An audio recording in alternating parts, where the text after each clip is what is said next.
ஹாய்ங்க. இன்றைக்கி என்ன பார்க்க போகிறோம்னா cost of living in Australia அதுதான் பார்க்க போகிறோம், பர்டிகுலராக சிட்னியில். ஏன் எனக்கு இந்த டாபிக் சூஸ் பண்ணணும்னு வந்துச்சுன்னா, இன்றைக்கி மார்னிங் திடீர்னு நான் என் ஃபோனில் ஒரு சின்ன நோட்டிஃபிகேஷன் வந்துச்சு. என்னென்னு எடுத்து பார்க்கும்போது சிட்னி தான் ஆஸ்திரேலியாவில் தேர்டு காஸ்ட் ஆஃப் லிவிங் சிட்டிஸில் தேர்டு இருக்குது. சிட்னி தான். ஃபஸ்ட்டு டூ கேன்பரா ஃபஸ்ட்டு இருக்குது, செகண்ட் அடிலைட் இருக்குது, மூணாவது சிட்னி இருக்குது ஆக்சுவலி. ஸோ எனக்கு அதை பார்த்தோன்னே தெரியும் சிட்னி இஸ் மோஸ்ட் காஸ்ட்லியஸ்ட் சிட்டின்னு தெரியும். பட் ஆனால் அது தேர்டில் இருக்குது அப்படின்னு எனக்கு தெரியாது. ஸோ அதனால் நான் அதை பார்த்த உடனே சரி ஓகே, சிட்னி நிஜமாகவே காஸ்ட் ஆஃப் லிவிங் அதிகம் தானா அப்படின்னு சொல்லிட்டு எடுத்து அனலைஸ் பண்ணலான்னு முடிவு பண்ணிட்டேன். ஸோ நம்ம இன்றைக்கி என்ன பண்ணலான்னா, ஒரு கேஸ் த்ரூ போகலாம்.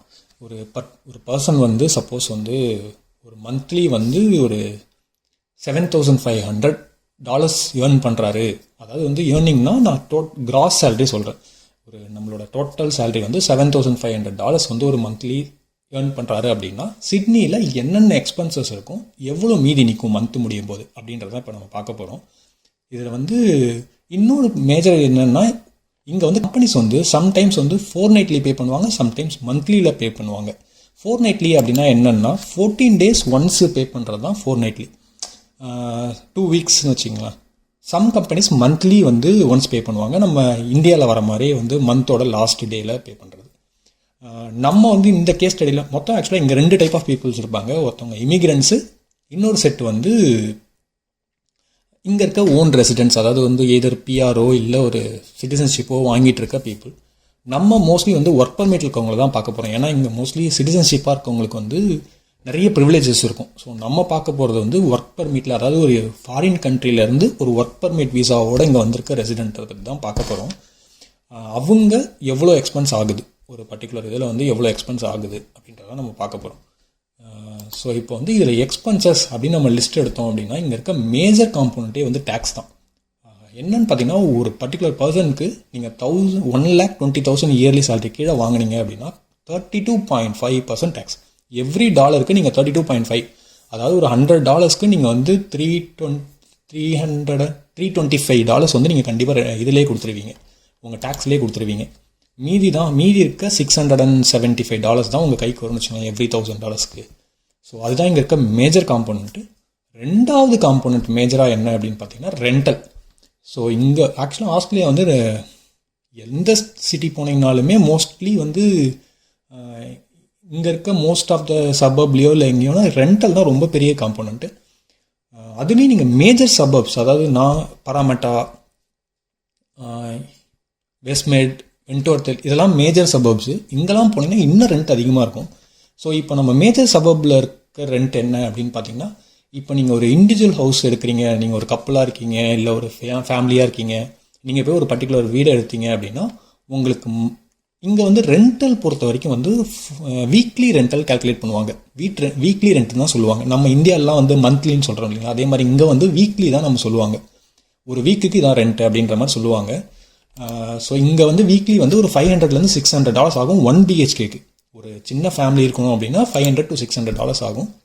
அதையே மந்த்லி நீங்கள் கன்வெர்ட் பண்ணிங்கன்னா $2,000 ஆகும். இதே நீங்கள் $600 வீக்லி பே பண்ணிங்கன்னா 2,400 வரைக்கும் போகும். இது வெறும் ரெண்டல் மட்டும். இதே நீங்கள் இங்கே இன்னொரு ஆப்ஷன் இருக்குது. நீங்கள் ஃபுல்லாக இண்டிவிஜுவலாக எடுக்காமல் நீங்கள் ஷேரிங்கில் போகலாம். ஆல்ரெடி ஒரு பீப்புள் இருப்பாங்க, அங்கே ஒரு சின்ன ஸ்பேஸ் கொடுப்பாங்க. இப்போது நம்ம குரூப் ஆஃப் ஃப்ரெண்ட்ஸ்லாம் எடுக்கிறோம் இல்லைங்களா, அதே மாதிரி இங்கே ஆல்ரெடி இருக்கவங்க கூட நம்ம போய் ஜாயின் பண்ணிக்கிறது. அது almost half of the rent தான் வரும். ஸோ ஷேரிங்ன்றது மோஸ்ட்லி இண்டிவிஜுவல்ஸ்க்கு ரொம்ப யூஸ்ஃபுல்லாக இருக்கும். அப்படியே ஆஃப் ரெண்ட் தான் வரும்னு வச்சுங்களா, ஒரு $250 $300 தான் வீக்லி வரும். இதில் இன்னொரு அட்வான்டேஜ் என்னென்னா, இதில் யூட்டிலிட்டிஸ் பில்லுமே சேர்ந்துடும். யூட்டிலிட்டிஸ்னால் என்னன்றது நம்ம பின்னாடி பார்க்கலாம். பட் இப்போதைக்கு ஒரு ரஃபாக ஒரு $300 அப்படின்னு நம்ம வச்சுக்கிட்டோம் வீக்லி அப்படின்னா, அவங்களுக்கு $1,200 ஆகும். ஒரு இண்டிவிஜுவல் ஹவுஸில் இருக்கவங்களுக்கு $2,000 ரெண்டில் போகும் மந்த்லி. இப்போ நம்ம ரெட்டுக்கு $150 நமக்கு பிடிச்சிப்பாங்க. இப்போ ரெண்டு இருக்காங்க அப்படின்னா $300 மந்த்லி நம்மக்கிட்ட பிடிச்சிப்பாங்க. இட் டிபெண்ட்ஸ் ஆன் இன்சூரன்ஸ், கொஞ்சம் சேஞ்ச் ஆகலாம். பட் ஆல்மோஸ்ட் இந்த $150 மாதிரி தான் இருக்கும் ஒரு பர்டிகுலர் பர்சனுக்கு. இங்கே பார்த்தீங்கன்னா, இப்போ நம்ம ஊரில் இன்சூரன்ஸ்ன்றது ஒரு அதாவது நீங்கள் ஹாஸ்பிட்டல் அட்மிட் ஆனால் மட்டும்தான் கிளைமே பண்ண முடியும், அந்த மாதிரிலாம் இருக்கும் இல்லையா. பட் இங்கே ஆஸ்திரேலியா அப்படி இல்லை. மேஜர் ஆஃப் த மெடிக்கேஷன்ஸ்க்கு இன்சூரன்ஸ் கண்டிப்பாக கிளைம் ஆகிடும். ஈவன் நீங்கள் ஜஸ்ட் ஒரு ஓபி மாதிரி இப்போ ஜென்ரலாக இங்கே நீங்கள் போயிட்டு சும்மா ஒரு உடம்பு சரியில்லைன்னு நீங்கள் போய் காட்டுறீங்கன்னா அதுக்கு அப்போவே ட்ரீட்மெண்ட் பண்ணாலுமே அதுவுமே இன்சூரன்ஸில் கிளைம் பண்ணிக்கலாம். ஆல்மோஸ்ட் 80% நீங்கள் கவர் ஆகிடும் இன்சூரன்ஸில். மீதி 20% தான் நீங்கள் ஆன் பாக்கெட்லேருந்து கொடுக்குற மாதிரி இருக்கும். 80% வந்து உங்களோட நார்மல் இன்சூரன்ஸ்லேயே கிளைம் பண்ணிக்கலாம், ரீஇம்பர்ஸ் பண்ணிக்கலாம் நீங்கள் உங்களால். ஸோ அடுத்த காம்போனன்ட் வந்து யூட்டிலிட்டிஸ் பில். யூட்டிலிட்டிஸ்ன்னும் போது இங்கே 3 யூட்டிலிட்டிஸ் இருக்கும். ஒன்று கேஸ், இன்டர்நெட், எலக்ட்ரிசிட்டி. இன்டர்நெட்டுன்னும் போது நான் ப்ராட்பேண்டை தான் சொல்கிறேன், மொபைல் இன்டர்நெட்டில். கேஸ் வந்து நமக்கு வந்து இங்கே வந்து மீட்டர் ரீடிங்கில் தான் வரும். ஸோ ஒரு ஆவரேஜாக வந்து இங்கே வந்து கொஞ்சம் ஒரு சில ஆப்ரேட்டர்ஸ் யூஸ் பண்ணிங்கன்னா, இங்கே நிறைய ஆப்ரேட்டர்ஸ் இருப்பாங்க. ஒரு சில ஆப்ரேட்டர் நீங்கள் யூஸ் பண்ணிங்கன்னா மந்த்லி பில் வரும், ஒரு சிலவங்களுக்கு quarterly bill 3 months once bill வரும். ஸோ இப்போது அது ஆவரேஜாக எடுத்து பார்த்தீங்கன்னா ஒரு மந்த்துக்கு $100 அந்த மாதிரி கேஸ் வரும்னு வச்சுக்கோங்க. ஏன்னா கேஸ்ன்னும் போது இங்கே ஹீட்டரும் கேஸில் தான் ரன் ஆகும், ஹாட் வாட்டரும் கேஸில் தான் ரன் ஆகும். உங்களுக்கு நார்மல் கேஸுமே அந்த கனெக்ஷனில் தான் வரும். ஸோ அதனால் ஒரு $100 ஆல்மோஸ்ட் ஆகிடும். ஏன்னா ஹாட் வாட்டர் டெய்லியுமே யூஸ் பண்ணுவீங்க. ஸோ ஒரு $100 கண்டிப்பாக ஆகிடும் மந்த்லி. இன்டர்நெட்டுன்னு பார்க்கும்போது இது வெறும் ப்ராட்பேண்டுக்கு. அஃப்கோர்ஸ் எல்லாருமே நம்ம ஒர்க் பண்ணுறதுனால தான் இங்கே வந்திருக்கிறதுனால கண்டிப்பாக உங்களுக்கு ப்ராட்பேண்ட் கனெக்ஷன் தேவைப்படும். ஏன்னா இங்கே ஆஸ்திரேலியாவில் வந்து 5 days ஆஃபீஸ் கிடையாது. ஆல்மோஸ்ட் வந்து 2 days தான் வீக்லி ஆஃபீஸ் போவீங்க, மீதி 3 days வீட்டில் தான் கனெக்ட் பண்ணுவீங்க. அதனால் கண்டிப்பாக உங்களுக்கு ப்ராட்பேண்ட் கனெக்ஷன் வேணும். ஸோ ஒரு ஒரு ஆவரேஜ் பிளான், நீங்கள் ஒரு மினிமம் ஸ்பீடு, ஒரு ஒர்க்குக்கு தேவையான ஸ்பீடுக்கு நீங்கள் போனீங்கன்னாவே கண்டிப்பாக $85 நீங்கள் பே பண்ணுற மாதிரி தான் இருக்கும். மினிமம் $80 கொடுக்குற மாதிரி இருக்கும். இன்னும் சீப்பாக இருக்கும், பட் ஆனால் உங்களுக்கு ஸ்பீட் ரொம்ப குறையும், ஒர்க்குக்கு அது அவ்வளோ ஈஸியாக இருக்காது. ஸோ ஒரு 85 அப்படின்னு ஆவரேஜாக வச்சுக்கலாம். அடுத்து எலக்ட்ரிசிட்டி. ஸோ எலக்ட்ரிசிட்டி வந்து இங்கே வந்து $80 வந்து கண்டிப்பாக எலக்ட்ரிசிட்டிக்கு மந்த்லி வந்துடும். ஏன்னா இப்போ மந்த்லி. ஸோ இது 3 தான் மேஜராக இருக்க யூட்டிலிட்டி பில்ஸ் இங்கே பொறுத்த வரைக்கும். அடுத்து என்ன அப்படின்னு பார்த்தீங்கன்னா, இங்கே வந்து டிரான்ஸ்போர்ட்டேஷன். இப்போ நீங்கள் வந்து 2 நாள் ஆஃபீஸ் போகிறவங்க இருப்பாங்க, ஒரு சிலவங்க வந்து வீக்லி 5 daysமே சம்டைம்ஸ் போகிற மாதிரி இருக்கலாம். பட் மோஸ்ட்லி 2 days கண்டிப்பாக நீங்கள் போகிற மாதிரி இருக்கும். ஸோ இதில் நீங்கள் ட்ராவல் பண்ணிங்க அப்படின்னா கண்டிப்பாக ஒரு ட்ரிப்புக்கு ஆவரேஜாக $4 கண்டிப்பாக ஆகிடும். ஸோ ஒரு டேக்கு $8 to $10 கண்டிப்பாக டிரான்ஸ்போர்ட்டுக்கு ஆகிடும். நிறைய பேர் வந்து ஓன் கார் வச்சுருப்பாங்க. ஏன்னா இங்கே நம்ம எல்லாத்துக்கும் பப்ளிக் டிரான்ஸ்போர்ட் யூஸ் பண்ண முடியாது. ஸோ அதனால் இண்டிவிஜுவல் கார்ஸ் நிறைய பேர் வச்சுருப்பாங்க. இண்டிவிஜுவல் கார் வச்சுருந்தீங்கன்னா ஃபியூவல் வந்து என்ன ரேட் இருக்குன்னா, ஒரு லிட்டர் வந்து 1.6 $1.8 இருக்குன்னு வச்சுக்கலாம். ஸோ அரௌண்ட் நம்ம ஊர் மாதிரியே ஒரு $100 கிட்ட வந்துடும் பெட்ரோல். டீசல் அதே மாதிரி ஒரு இன்னும் கொஞ்சம் குறைஞ்சி ஒரு $80 நம்ம ஊர் கன்வர்ஷன் பண்ணால் அந்த ரேட்டுக்கு வரும் லிட்டர். இங்கே இன்னும் பெரிய ப்ராப்ளம் அப்படின்னா, நீங்கள் இயர்லி ஒன்ஸ் ரினியூ பண்ணிட்டே இருக்கணும். இப்போ நம்ம ஊரில் வந்து ஒரு கார் வாங்கினீங்க அப்படின்னா நீங்கள் வந்து 15 years வரைக்கும் நீங்கள் வந்து வச்சிருக்கலாம். அதுக்கப்புறம் தான் நீங்கள் அப்போ போய் எஃப்சி பண்ணணும், இதெல்லாம் இருக்கும். இங்கே வந்து இயர்லி ஒன்ஸ் நீங்கள் பண்ணிகிட்டே இருக்கணும். அதனால் என்ன ஆகும்னா, இயர்லி ஒன்ஸ் உங்கள் எஃப்சி ரினியூ பண்ணணும், இன்சூரன்ஸை ரினியூ பண்ணணும். ஸோ இங்கே இன்சூரன்ஸ் அண்டு அந்த எஃப்சி ரெண்டுத்துக்குமே இங்கே ரெஜோ ரெனிவல்னு வாங்க, அது பேர் ரெஜிஸ்ட்ரேஷனை தான் ரெஜோன்னு வாங்க. ஸோ ரெஜோ ரெனிவல் இது எல்லாத்துக்கும் பார்த்தீங்கன்னா ஆல்மோஸ்ட் இயர்லி ஒன்ஸ் $1,500 கண்டிப்பாக ஆகிடும். ஒரு கார் வச்சுருந்தீங்கன்னா 1000 to 1500 கண்டிப்பாக செலவாகும் எவ்ரி இயர். அதோட ரினிவல் அப்புறம் எப்படியுமே வந்து நம்ம செக் பண்ணும்போது இங்கே இஷ்யூஸ்லாம் பயங்கரமாக பார்ப்பாங்க காரில். ஸோ எதாவது இஷ்யூ இருந்தால் கண்டிப்பாக சரி பண்ணிட்டு தான் ரினியூ பண்ண முடியும். அதனால் கண்டிப்பாக 1000 to 1500 கண்டிப்பாக ஆகிடும். அப்புறம் கிராசரிஸ். ஆக்சுவலாக கிராசரின்னும் போது இங்கே வந்து நீங்கள் கம்பேர்ட்லி வெளியே சாப்பிட்றதோட நீங்கள் வீட்டிலே சமைச்சு சாப்பிட்டிங்கன்னா, வெளியே போய் சாப்பிட்டா 1 day என்ன ஆகுமோ அதுதான் ஒரு வீக்குக்கே ஆகும். ஆவரேஜாக ஒரு $40 to $50 ஆகும்னு வச்சுங்களேன். ஸோ அதையே நீங்கள் 4 weeks அப்படின்னு போட்டிங்கன்னா ஒரு $200 ஆவரேஜாக ஆகும்னு வச்சுக்கோங்க. ஒரு மந்த்துக்கு $200 ஆகும்.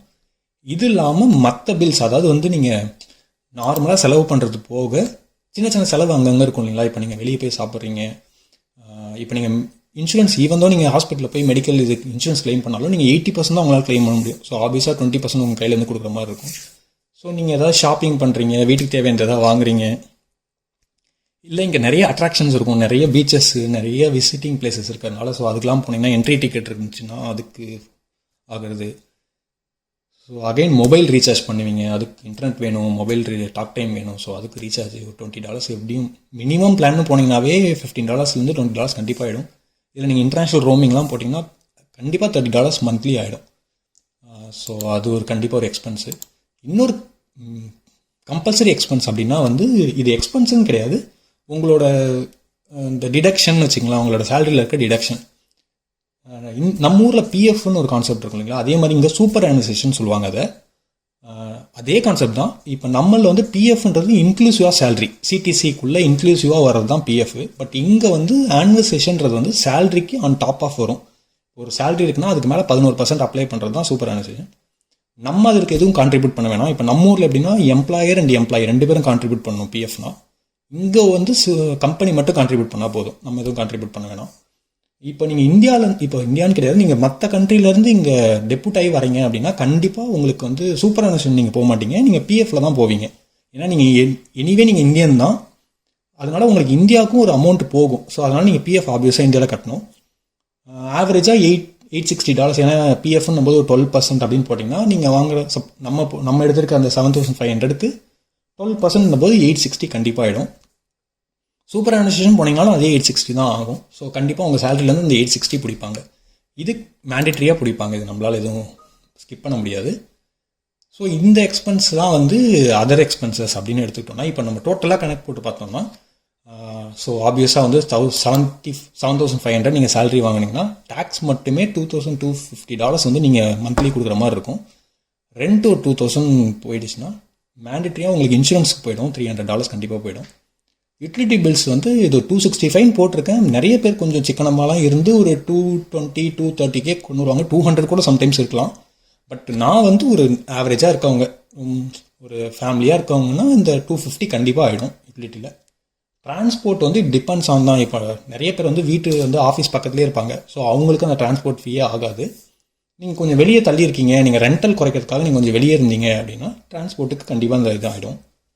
கிராசரி 400 இருக்குது, பட் இதில் 200லேருந்தே இருக்கும்னு வச்சுங்க. டிபெண்ட்ஸ் ஆன் நீங்கள் என்ன வாங்குறீங்கன்றதை பொறுத்து. ஒரு ஆவரேஜாக எல்லாமே கன்சியூம் பண்ணீங்க அப்படின்னா கண்டிப்பாக 400 ஆகும். மீட்டு, வெஜிடபிள்ஸ் எல்லாத்தையும் நீங்கள் வாங்கினீங்கன்னா கண்டிப்பாக 400 ஆகும். இந்த அதர்ஸில் பார்த்தீங்கன்னா நான் ஆட் பண்ணிக்கிறது 2 தான். ஒன்று சூப்பர் அனுஷன், அந்த பிஎஃப்பும் மொபைல் ரீசார்ஜ்க்கான $20 அதுதான் சேர்த்து தான் 880 போட்டிருக்கேன். மற்ற எக்ஸ்பென்சஸ் வந்து % to % மாறும், மந்த் டு மந்த்தும் மாறும், அதனால் நான் சேர்க்கவே இல்லை.